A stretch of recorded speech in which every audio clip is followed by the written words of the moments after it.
kanatong tanan.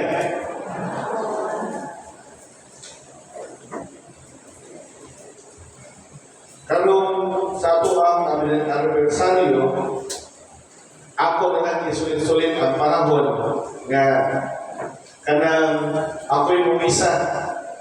Kay pipila na lang na adlaw, o buwan, puno na lang na buwan, lagi na masal ang inyong kurang.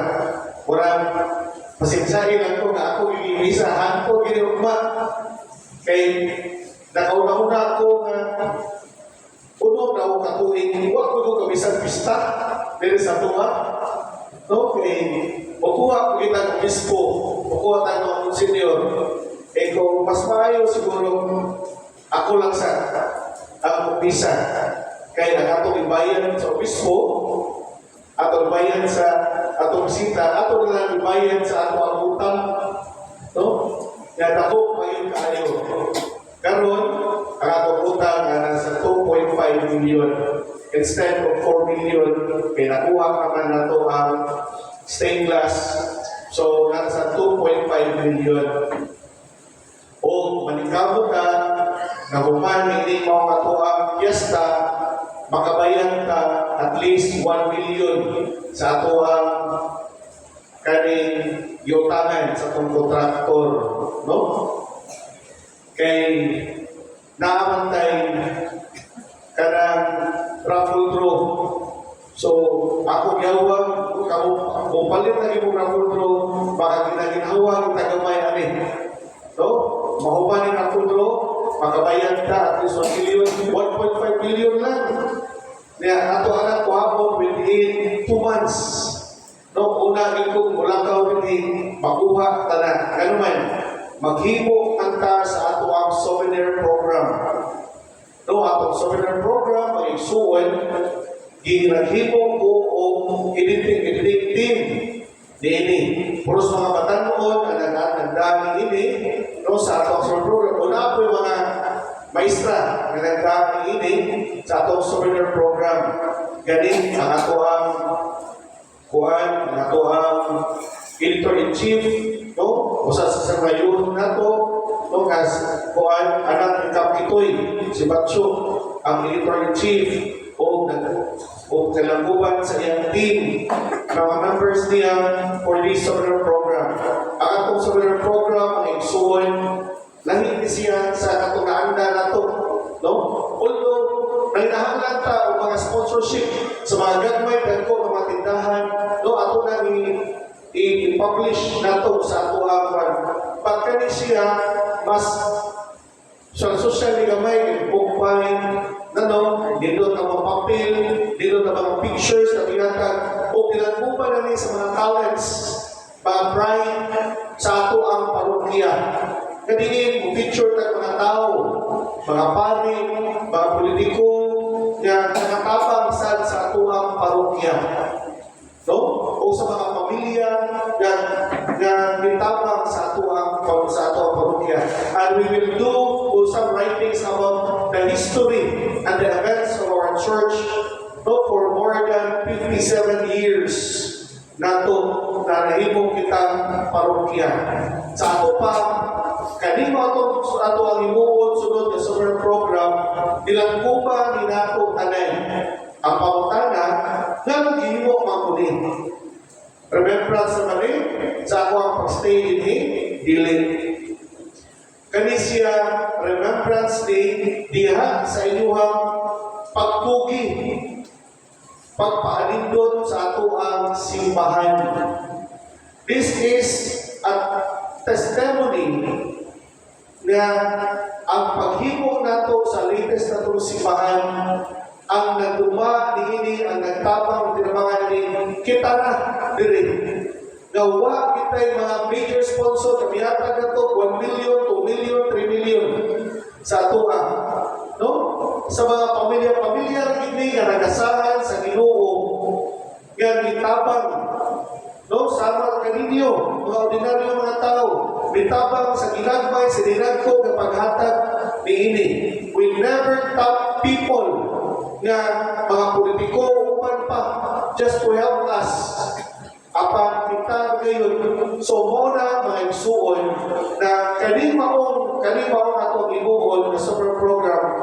is a testament kung giunsa nato pagpaningkamot kini mao nga ato ang simbahan. Ikaduha, to showcase the talents of all the members of the church. Doon naatay mga literary writings. Doon naatay mga balak, ipanghimo sa itong mga tao, uban pa. No? Nga ato ang i-post din sa ato ang souvenir program pangigsuon. So, muna, nandito kayo nga unta kita for the last class sa ato pagpanikamon sa ato ang simbahan. No? Mutabang ta sa ginagmay, sa dinagko. Okay, nandito sa kayo, there will be a place or a page for every kaning mga barangays and every communities na nasapop sa ato ang simbahan. Tagaan ang na in order for them to express their greetings and to showcase their barangay. No? Na makita ngayon sa tanan sa during kanina ako sa ako ang time until pagsugod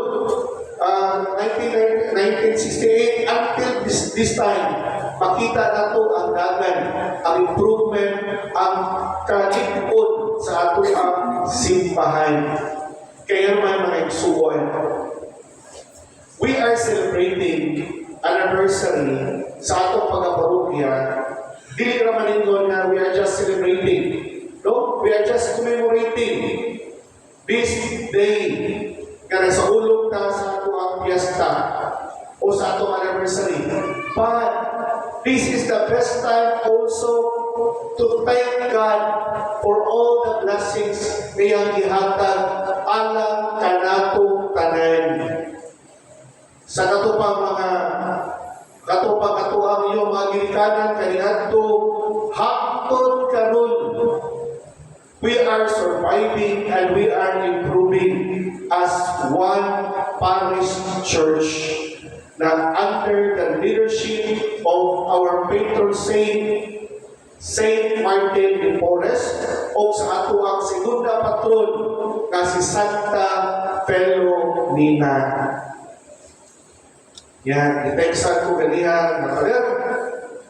Nahuman na si Santa Filomena. No? Dipaya na ko. Ako din ang isang kuha na ko sudan. No? Kay si pakuha na nato si Santa Filomena. Yan, kung mag-adlawa, let us witness the enthronement of Santa Filomena. Ang pag-o nato na kaning kuha, no? Ato ang pag-o image ni Santa Filomena. Kaya ato Santa Filomena dili man siya kana bagay ni Saint Martin de Porres kay wa kasi sa nina, no? Kung ano yun siya, kunyaran na naging paagi na mahimo niya ang sponsor mao si Sir Roland and Mabuting Kinangin and family. No, sa mao nga magko nga kanang imahe ni Santa Filomena. Upo ka na magigsuon, ang nagmatarong lamang kayo nga magpasalamat kita sa dako kayong nga grasya nga gihatag sa Dios kanato. Unang ako ipatawag usab ang tanang mga chapels, members sa tuang kayo nga simbahan mga igsuon. Kay naman, we cannot be called parish without you. Di rin matawag na usa ka parokya kung wala kamo o wala kita dinhi. Sa ato pa, kining mao nga tuang pagsaulog sa anniversary, ato ning selebrasyon tanan. Doon ato ning selebrasyon tanan. And let us make this celebration a meaningful and spiritual celebration sa tuwa na upang adlaw makatapok na sa pagdiri sa pagpasalamat sa Dios sa tanan gayon o atong ilakip sa mga pag-ampo ang atong mga katigulangan kaniadto nga nangamatay na nga sila gayon ang diugma ni ining maong parokya sa kagamay ni ining kaniadto sa kapobre ni ining lugar kaniadto sa karimot ni ining lugar kaniadto hangtod karon iglesia nga mao gayon nga dailhan nga usap-usap sa mga nindot nga simbahan dinhi sa Archdiocese of Cebu. Mo bitaw na sa ato ang bitaw nga ebanghelyo karon mga igsuon nga lingon nga gipautan na sa unsa bang bilaghuwa ang imong ipakita kanamo aron maduo kami kanimo. Mga pangutanaw sa tingis kita sa Ginoo, unsa bang bilaghuwa ang imong kanamo o mahimo na tuo kami kanimo. Kani atong simbahan ng igsuon is a living testament that God is alive. Ang Ginoo buhi nga nag-uban kayo kanato sa kalisdanan sa itong kinabuhi until now. O na nakatong pagpanahon sa pandemic o pagsugod sa ato ang paghimo, pag-renovate sa parokya, huwag ito matandog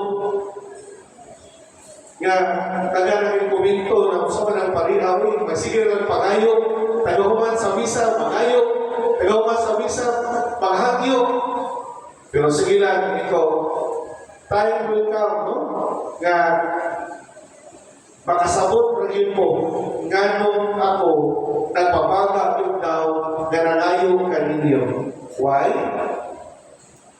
Ganong mangayo magkuganto sa uban, nga naangaman mo. No? Na we are joining together. Nag-upan ta sa panaw, dinikalisdanan sa kinabuhi. Isip usa ka pamilya, isip usa ka parokya. And now, we are still helping each other. Na mahuman kayo na ito ang tutulong tuyo para sa ato ang simbahan. O ganong mabalaka man ko, gawag man ko mag-inusara, gawas ko naa mo, naa po si San Martin de Porres, o labaw sa tanan, naa po ang Ginoo na naggabay o nagkuban ka nato, kaliwala sa atong kalisdanan sa ato ang kinabuhi. O mao kini karon mga igsuon na ang iyong makita dinhi sa ato ang simbahan. Simbolik rin sa ato ang pagkinunungay, pagtinabangay, paghigugmaay, isip usa ka parokya. That's why, mao kini nga rason mga igsuon nga di kinahanglan kayo na karon hangtod ugma we will celebrate as we thank God for all the blessings na gihatag nga nato. Hinawot mo ta. Malino kang tayo.